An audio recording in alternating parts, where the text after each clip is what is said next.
As a UN high-level expert group member and as a business leader, I encourage all non-state entities to adhere to Race to Zero campaign, setting a goal to limit warming to 1.5 degrees by defining short, interim, and long-term goals. In order to do so, it is important to set credible transition plans considering fair transition, accessing scope 1, 2, and 3, and very important, considering third-party verification.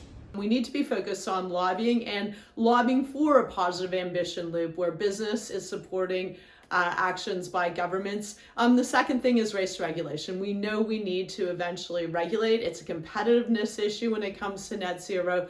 It's also about ensuring accountability. Net zero commitments by non-state actors must be backed up with proactive, science-aligned climate policy advocacy to be credible. Why?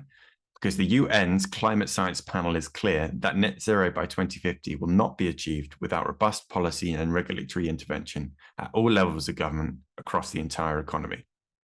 The climate champions are right to clarify expectations in this area, because committing to net zero while being linked to opposition or climate policy advocacy, either directly or by association, is an increasingly recognized indicator of net zero greenwash. To ensure leading actors who are aligning their advocacy with net zero goals get the credit they deserve, this call to action must be supported by robust accountability processes to monitor and verify disclosures. We simply will not be able to achieve the future we all seek without non-state actors stepping up and delivering on their net zero goals, and as well aligning their public policy advocacy with their climate actions. Sirius is proud to support this call for action as it will take the private sector working with governments to advance the policies that will accelerate the transition to a stronger, a safer, and a more resilient economy.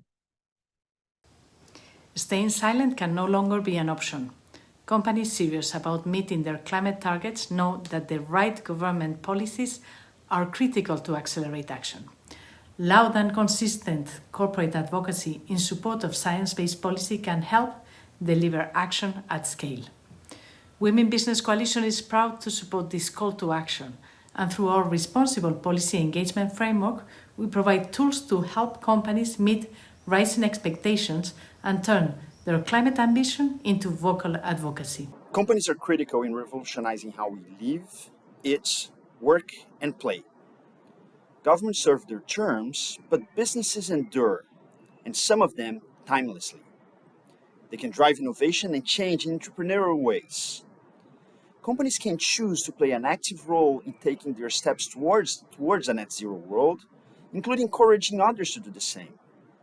As global emissions have reached such unimaginable levels, it is right for non-state actors, such as companies, to advocate for governments to set the conditions for decarbonization and remove the barriers that work against it.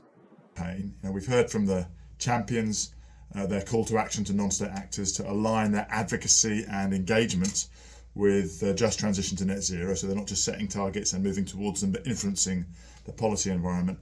And it's great to see the Race to Zero launch today, the 5th P Handbook, a critical resource to provide tools and case studies and lay out best practice for what people can do to align their policy engagement with the Race to Zero levels of ambition.